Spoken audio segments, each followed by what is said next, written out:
Can't catch me! Just you wait! This way! I'm right behind you! You'll never get me!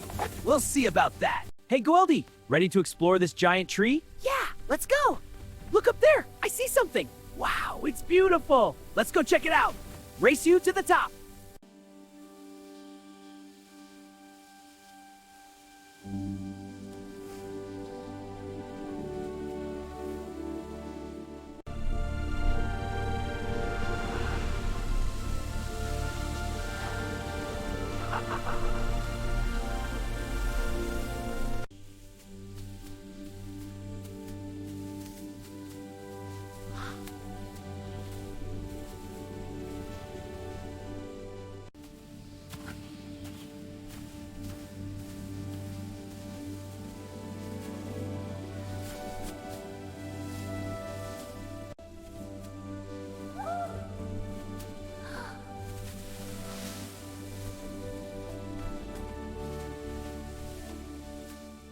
Friends, let's go on an adventure! Yay! We're right behind you!